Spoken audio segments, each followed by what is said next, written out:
Hein? Bonjour, mon nom est Laval Perron, propriétaire de Parexpert. Parexpert, hein? Une entreprise qui fabrique des composantes de parachute pour Skydiver puis Base Jumper. Alors aujourd'hui, le topo, c'est sur la préparation d'un statique pour le Base Jump. Donc c'est un topo qui s'adresse principalement au Base Jumper, mais qui va certainement intéresser les Skydivers. Alors pour la fabrication de la statique, on va la faire à la manière de Parexpert.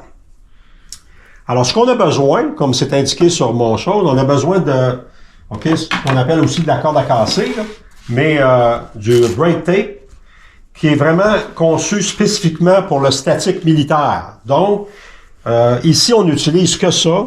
Alors, on peut s'en procurer, par exemple, chez Paragear sous le code T comme Tango 1055. Et ce matériel-là, qui a 80 livres de résistance, est fait sous spécification. Il y a des mil-specs, donc sous des spécifications militaires. On n'utilise pas n'importe quoi. Parce que c'est sûr que dans le monde du base, on entend toutes sortes de choses. Il y a des gens qui vont utiliser des tie wraps, il y a des gens qui vont utiliser de la corde, de différents types, dont on ignore souvent la résistance. Alors, la résistance est extrêmement importante. 80 livres, on a l'assurance avec ce type de matériel-là que ça va être suffisant pour ouvrir correctement, donc assurer correctement le déploiement. Alors que si on utilise d'autres matériels, si c'est trop faible, ça pourrait casser prématurément, puis on pourrait avoir des hésitations d'ouverture, ou n'a pas d'ouverture, pas du tout. Ou si c'est trop fort, ça pourrait endommager le matériel. Donc, on utilise la statique.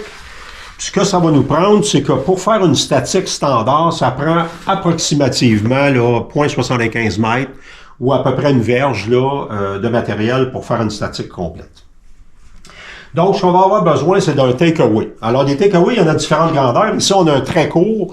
Ça, c'est pour les endroits où les objets où on peut s'accrocher dans des endroits qui ne demandent pas beaucoup de volume. Par exemple, un câble d'acier. Ça pourrait être ce type de take-away-là. Pour les besoins de la cause, on va utiliser un take-away un peu plus long parce que souvent, on va aller dans des structures qui vont nécessiter qu'on s'accroche en hauteur.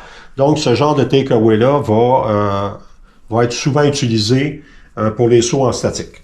Alors, pour les besoins de la cause, on va monter notre statique avec ça. On a besoin d'un maillon.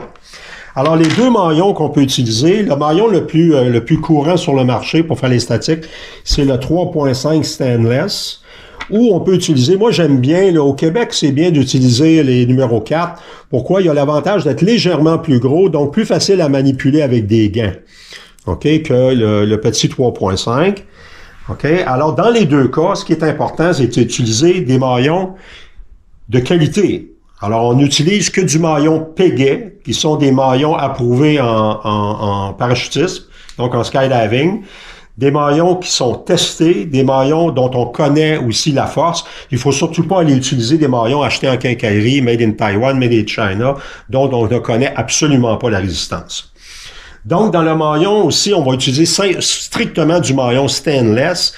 Il y a deux avantages. Le premier avantage, c'est que le maillon stainless est beaucoup plus fort qu'un maillon standard. Par exemple, si on regarde dans Paragear au niveau des résistances, pour un 3.5, standard, c'est-à-dire qui n'est pas stainless, on va avoir 220 livres de résistance, alors que son petit frère en stainless steel va avoir 480 livres, donc plus du double de la résistance. Puis celui-là ici, le stainless numéro 4, 615 livres. Donc, on a l'assurance d'avoir des maillons qui sont très forts et de qualité. Donc, pour les besoins de la cause, je vais utiliser ce maillon-ci. Donc, je vais monter d'abord mes deux statiques. Alors, la première, on va faire la statique qui est la plus courte des deux. Alors, je vais replier ma brake, mon brake tape sur une longueur d'approximativement 3 pouces. En centimètres, à peu près 7,5 centimètres. Et je vais faire une première boucle. Donc, je vais faire un nœud qui va être plus court. Donc, un premier nœud. Pour avoir comme résultat une boucle d'environ 1 cm, 1,5 cm ou 1,5 pouce si on veut. Et aussi, ce qui va être important, c'est qu'il me reste, c'est pour ça d'ailleurs qu'on prend 3 pouces pour faire le nœud, c'est qu'il me reste un autre centimètre au moins de longueur. Pourquoi cette longueur-là, elle est importante? Si je fais mon nœud trop au bord, OK, donc je n'ai pas d'excédent ici, ben quand sur l'impact, le nœud pourrait se resserrer et glisser et se défaire. Donc, j'aurais pas toute la résistance de ma statique. Donc, cette queue-là, elle est nécessaire. Donc, une première boucle d'environ 1 cm. Et là, je vais faire un repli, je vais me garder à peu près 4 pouces, c'est-à-dire environ 10 cm, pour faire une deuxième boucle plus longue. OK? Alors, ce que je veux obtenir comme résultat, c'est une boucle d'environ 1 pouce et demi, comme ceci. Donc, environ 5 cm à peu près. Là. OK? Un peu moins de 5 cm, 4 cm. Donc, de long, ma boucle un petit peu plus longue. Et quand je vais couper, ben, on va couper la bonne. OK? Je vais couper, je vais me garder au moins 1 cm. OK? Pour pas que mon nœud soit trop bas. Donc, ça, c'est ce qui va former ma statique. Hein? Maintenant qu'on a construit la première statique, on va aller construire la statique backup. Alors, on va se faire un repli de 3 pouces, comme dans le cas de la première, pour se faire une première boucle courte. Hein, on se souvient d'une boucle dont le résultat va être à peu près 100 cm, comme ceci. Et on va aller, cette fois-ci, par contre, on va la faire plus longue. On va aller chercher un écart d'environ 8 pouces, ce qui nous donne à peu près 20 cm, comme ceci. Okay? Pour aller faire la deuxième boucle, on se souvient plus longue, d'environ 1 pouce et demi, 4 cm, comme ceci. Et encore une fois, on va la recouper. On va se garder au moins 1 cm pour avoir une deuxième boucle plus longue. Pourquoi plus longue? Bon. Là, lorsque les deux statiques vont être accrochées, l'impact va d'abord se faire sur la première. OK? Et par la suite, la deuxième. Donc, 80 livres pour briser chacune des deux statiques. Si je faisais mes deux statiques de la même longueur, qu'est-ce qui se produirait? Mais le problème, c'est que c'est plus une backup, là. C'est comme si je doublais ma statique. Donc, c'est pas 80 livres que ça va prendre pour la briser. Ça va être 160 livres. Donc, ce qui pourrait avoir comme conséquence de causer du possible dommage sur le matériel.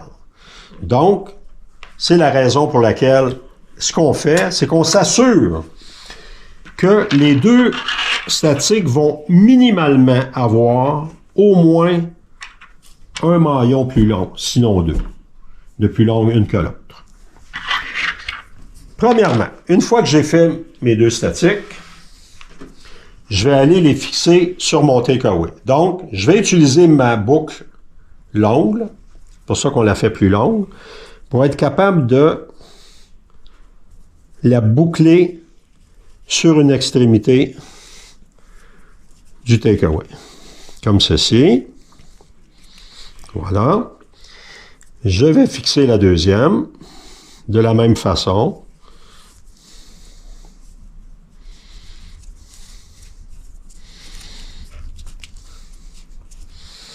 Et je vais les placer côte à côte.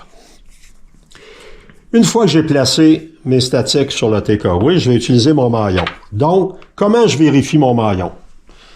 Alors, je l'inspecte, je m'assure que le barillet n'est pas craqué, et je vais dévisser mon barillet comme ça. Je vois qu'il se dévisse aisément, et lorsque je le visse de lui-même, il va pouvoir s'enfiler avec aisance sur l'autre partie du maillon. Si pour quelque raison que ce soit, le maillon avait été forcé de manière incorrecte, qu'est-ce qui se produirait? Deux choses. Il pourrait être difficile à visser. Donc, autrement dit, je me rends compte que ça demande beaucoup d'efforts pour pouvoir les enfiler sur le maillon, dans un sens comme dans l'autre.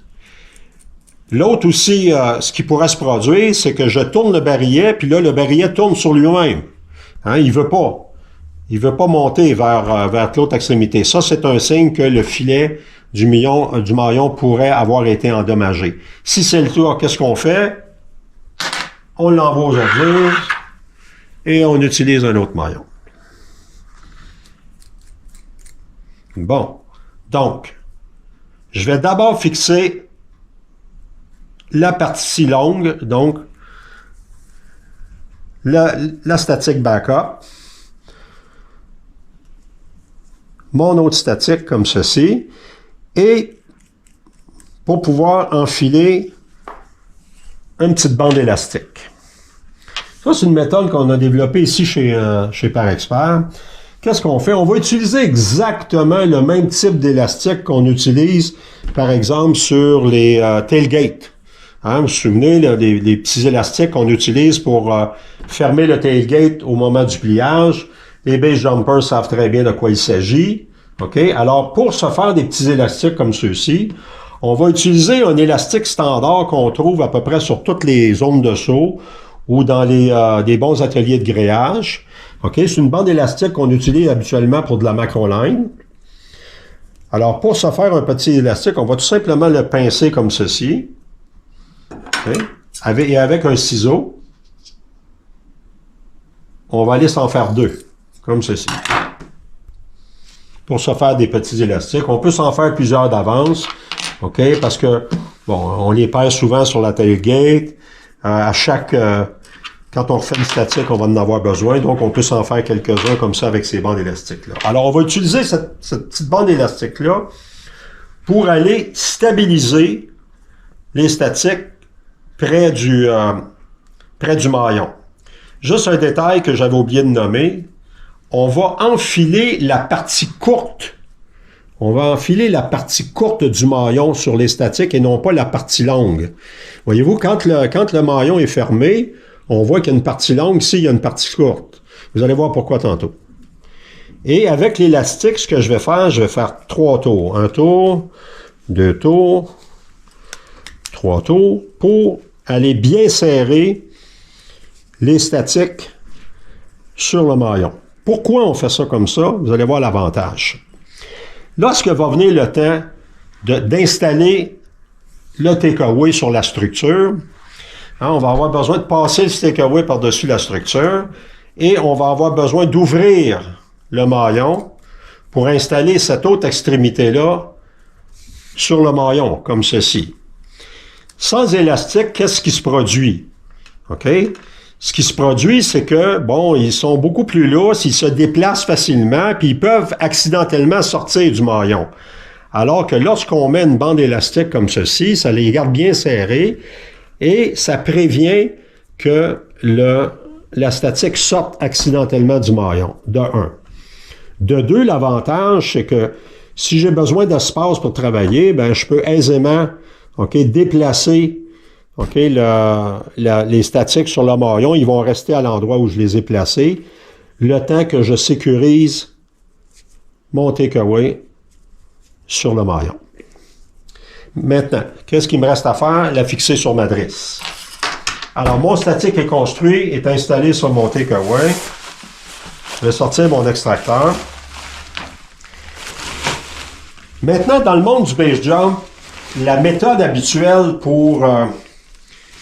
la méthode qui est en usage à travers le monde pour installer les statiques, c'est qu'on va prendre la distance entre la première aiguille qu'on rencontre et la base de l'extracteur. On va aller au milieu de la drisse, okay?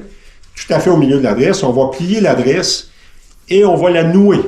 Ça, c'est la méthode qui est utilisée à peu près n'importe où à travers le monde. Vous regardez les vidéos des écoles, vous regardez les sauteurs expliquer comment ils font le statique, presque tout le monde fait ça. Okay? Il y a un certain désavantage à utiliser cette façon de faire-là. La première, c'est que en faisant un nœud comme ceci, au moment de l'impact, c'est-à-dire au moment où on arrive au bout de la drisse, puis que la statique arrache la voile du sac, puis va assurer le déploiement, le nœud va se resserrer. Et un nœud qui se resserre, ben, qu'est-ce que ça a comme effet? C'est que ça va affaiblir la drisse. Un nœud sur une corde ou une drisse peut affaiblir une drisse entre 15 à 30% de sa résistance initiale. Donc, si on a déjà une drisse un peu usée et qu'on affaiblit la drisse, qu'est-ce qui pourrait se produire? Et il y a quand même un certain nombre d'incidents qui sont rapportés à travers le monde, de personnes qui sont venues au sol, puis d'extracteurs. Pourquoi? Parce que l'adresse s'était coupée au niveau du nœud. Donc, le nœud pose un certain nombre de problèmes. L'autre problème, pour ceux qui l'ont expérimenté, puis mon ami Dan Bégin qui tient la caméra, qui est mon partenaire de base, l'a expérimenté souvent, c'est qu'à chaque statique, le nœud se resserre et c'est vraiment, lorsqu'on veut faire un saut en main, on veut faire un saut extracteur en pochette, des fois ça peut être assez serré à défaire ce nœud-là. Donc des fois, là, ça demande un peu d'effort. Donc le nœud pose un certain nombre de problèmes. Une journée, mon ami Dan Bégin est arrivé à l'atelier puis il m'a dit « Écoute Laval, ça serait bien si on avait un ancrage. » Okay, sur l'adresse. Alors, on a fait un premier prototype qui était tout simplement une corde de Dacron qui était fixée au bar tack sur l'adresse et ça fonctionnait super bien. Et Dan me lance l'idée, il me dit pourquoi qu'on la ferait pas intégrale. Alors, c'est ce qu'on fait maintenant. C'est-à-dire qu'on va mettre l'adresse en repli. On va tout simplement fixer ce repli-là à la méthode bar tack. On va replier l'adresse sur elle-même. Donc, tout ça est intégral, c'est-à-dire qu'on n'a pas besoin d'ajouter quoi que ce soit. On fait tout simplement un petit repli. On a une perte d'à peu près maximum 5 cm de drisse au maximum. Et on va aller créer un ancrage qui est extrêmement résistant. Pour vous donner une idée, il y a probablement sur cette drisse-là, depuis que j'ai cet équipement-là, un bon 150 sauts. Et l'adresse est toujours en parfaite condition. C'est-à-dire que 150 sauts plus tard, il n'y a absolument aucun dommage là, qui est constaté sur la tâche. Bon. L'autre problème de nouer l'adresse, okay, c'est qu'au moment où on fait le nœud, ben, ça demande quand même passablement de longueur de drisse. Là. On estime une perte d'environ 20 cm okay, de drisse. Alors, on perd 20 cm entre le centre de l'adresse et l'aiguille, un 10 cm entre le centre de l'adresse et l'aiguille, puis un autre 10 cm à peu près du centre de l'adresse aller à l'extracteur. Le problème que ça peut poser dans certains cas, si par exemple, mon ancrage est relativement haut, c'est-à-dire que pour faire mon statique, j'ai besoin d'aller porter mon takeaway et que la partie, le statique est quand même assez haute, ben, il y a quand même une bonne distance entre le maillon et l'aiguille et ça peut poser dans certains cas des problèmes d'ouverture accidentelle du sac. L'autre problème que ça peut poser aussi, c'est comme j'ai raccourci passablement ma drisse, ben, j'ai mon extracteur beaucoup plus haut, comme ceci. Alors, dans certains cas, ça aussi, ça peut poser problème. On a souvent avantage de ce que l'extracteur soit au niveau de nos pieds. Okay? Donc, le nœud pose un certain nombre de problèmes. L'ancrage a démontré une efficacité à toute épreuve. Puis si jamais vous avez envie de vous en faire, la modification se fait sur à peu près n'importe quelle drisse. Vous venez ici chez Parexpert, on va vous la faire en quelques minutes. Maintenant, avant de replier mon extracteur, je sais que je m'en vais faire un saut statique. Je vais installer mon maillon sur ma drisse. Donc, avec l'ancrage, là aussi, il y a un avantage.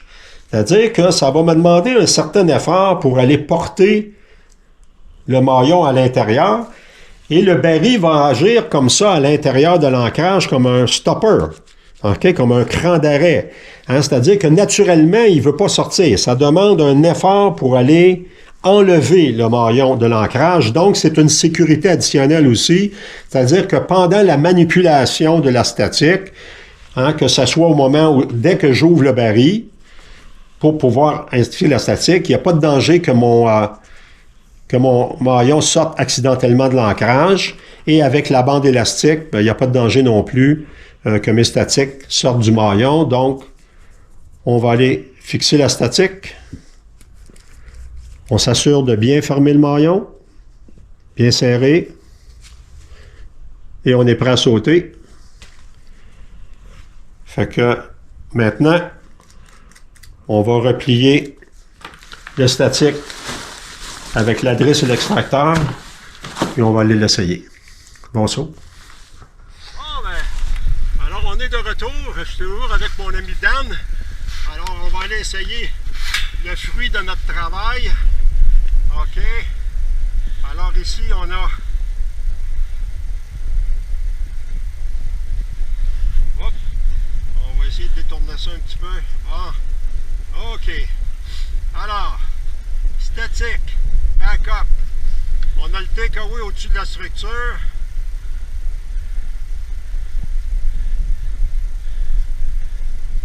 Alors, c'est là comment on voit que l'élastique est pratique. Hein, on peut le tasser sur le maillon, il ne bougera pas. Puis il n'y a pas de danger qu'il sorte accidentellement. Puis le maillon en bas empêche de sortir de la drisse. Alors, on va fixer le takeaway sur le maillon.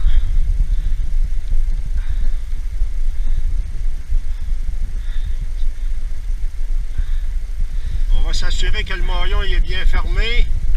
Bon, ben, prêt à sauter. C'est parti!